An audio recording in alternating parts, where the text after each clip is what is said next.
Halo teman-teman sekalian, kembali lagi dengan saya Jufri Bayar.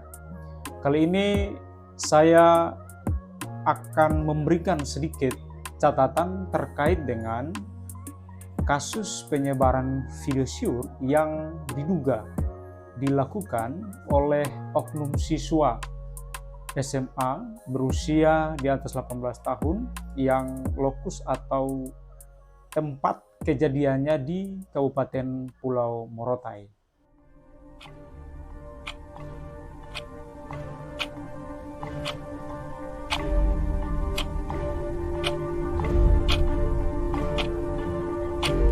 Teman-teman sekalian, cuplikan tadi adalah tangkapan layar dari dua platform media berita digital, yakni beritadetik.id tertanggal 6 Mei 2025 dan Tanda Seru tertanggal 12 Mei 2025. Isi beritanya terkait dengan penyebaran video syur yang diduga dilakukan oleh siswa salah satu SMA di Kabupaten Pulau Morotai.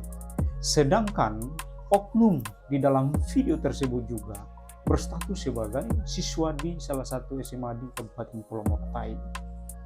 Untuk terduga pelaku yang menyebarkan video syur tersebut sudah ditetapkan sebagai tersangka oleh penyidik Polres Kabupaten Pulau Morotai dan prosesnya sudah di tahap P19. Sekedar diketahui bahwa P19 adalah kode yang dasar hukumnya merujuk dalam pasal 138 ayat 2 Kitab Undang-Undang Hukum Acara Pidana yang menyatakan bahwa jika hasil penyidikan ternyata dinilai penuntut umum belum lengkap, maka penuntut umum mengembalikan berkas perkara kepada penyidik dan disertai petunjuk tentang hal apa yang harus dilengkapi. Di samping itu pula, menurut Kasat Reskrim Kabupaten Pulau Morotai, Bapak itu I Salim, kepada media tersebut mengatakan bahwa penyidik masih terus melakukan pengembangan terhadap kasus yang sementara ditangani tersebut. Nah, teman-teman sekalian, dari kasus tadi, apabila kita bawa dalam konteks peraturan perundang-undangan yang berlaku di Republik Indonesia ini, maka saya ingin memberikan catatan yuridis. Di antaranya yang pertama, kejahatan terhadap kesusilaan atau tindak pidana kesusilaan diatur dalam bab 14 Kitab Undang-Undang Hukum Pidana Lama yang sampai saat ini masih berlaku, dan bab 15 Undang-Undang Republik Indonesia Nomor 1 Tahun 2023 tentang KUHP baru yang akan berlaku pada tahun 2026. Catatan yuridis yang kedua, yakni Undang-Undang Republik Indonesia Nomor 1 Tahun 2024 tentang perubahan kedua atas Undang-Undang Nomor 11 Tahun 2008 tentang informasi dan transaksi elektronik. Kemudian catatan yuridis yang ketiga adalah Undang-Undang Republik Indonesia Nomor 44 Tahun 2008 tentang pornografi. Nah, tanggapan saya dalam konteks kasus ini, yang pertama, kita perlu memberikan apresiasi kepada penyidik yang bergerak cepat untuk melakukan penegakan hukum dan perlindungan sebagaimana perintah di dalam Undang-Undang Nomor 2 Tahun 2022 tentang Kepolisian Negara Republik Indonesia dan aturan-turunan lainnya. Yang kedua, terduga pelaku penyebar video syur tersebut dapat dijerat dengan pasal 27 ayat 1 jauh pasal 45 ayat 1 Undang-Undang Republik Indonesia Nomor 1 Tahun 2004 tentang perubahan kedua atas Undang-Undang Nomor 11 Tahun 2008 tentang informasi dan transaksi elektronik, yakni setiap orang dengan sengaja dan tanpa hak menyiarkan, mempertunjukkan, mendistribusikan, mentransmisikan, dan atau membuat dapat diaksesnya informasi elektronik dan atau dokumen elektronik yang memiliki muatan yang melanggar kesusilaan untuk diketahui umum Jo pasal 45 ayat 1, yakni setiap orang yang dengan sengaja dan tanpa hak menyiarkan, mempertunjukkan,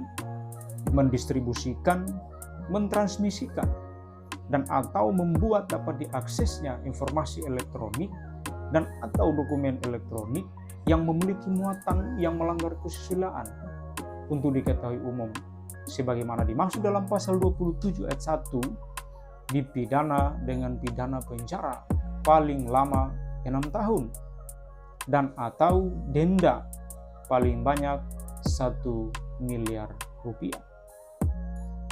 Yang ketiga, oknum pemeran di dalam video syur tersebut bisa dijerat dengan pasal 4 ayat 1 Undang-Undang Nomor 44 Tahun 2008 tentang pornografi yang menyatakan bahwa setiap orang dilarang memproduksi, membuat, memperbanyak, menggandakan, menyebarluaskan, menyiarkan, mengimpor, mengekspor, menawarkan, memperjualbelikan, menyewakan, atau menyediakan pornografi yang secara eksplisit memuat a.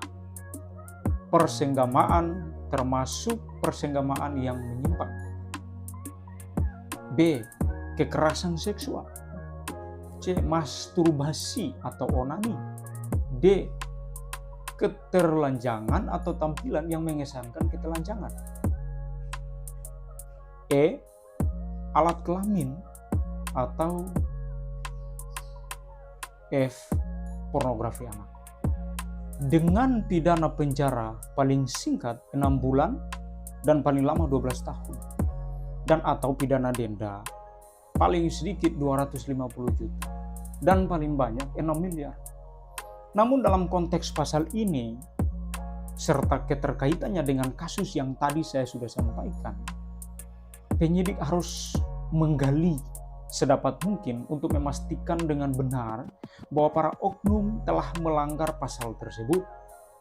Pasalnya, di dalam konteks pasal ini, persetujuan merupakan bagian yang sangat vital dalam hal menentukan adanya pelanggaran atau tidak. Nah, persetujuan yang dimaksud adalah persetujuan untuk melakukan pengambilan gambar pornografi atau perekaman hubungan seksual. Nah, teman-teman sekalian, dari kasus yang coba saya sampaikan tadi berdasarkan sumbernya di dalam 2 media yang telah merilis berita tersebut dan serta catatan yuridis yang telah saya sampaikan tadi. Nah, saya mau memberikan saran bahwa penyidik harus segera tindak para oknum-oknum yang terlibat di dalam kasus tersebut dengan tetap menerapkan peraturan perundang-undangan yang berlaku di Indonesia. Kemudian, saran atau catatan yang kedua adalah untuk teman-teman anak muda di Morotai.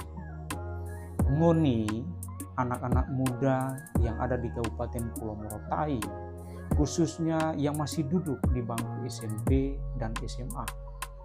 Ngoni itu generasi emas harapan bangsa, deng negara, dan bahkan daerah. Kasih banyak libatkan diri di aktivitas-aktivitas yang mendukung Ngoni proses ke depan. Deng harus jauhkan diri dari pergaulan bebas yang ujung-ujungnya bek Ngoni masa depan jadi rusak. Cuma karena salah pilih tamang, deng salah bergaul. Ngoni harus kasih senang orang tua dengan karya, bukan dengan gaya yang payah. Oke teman-teman sekalian, sampai jumpa di lain kesempatan.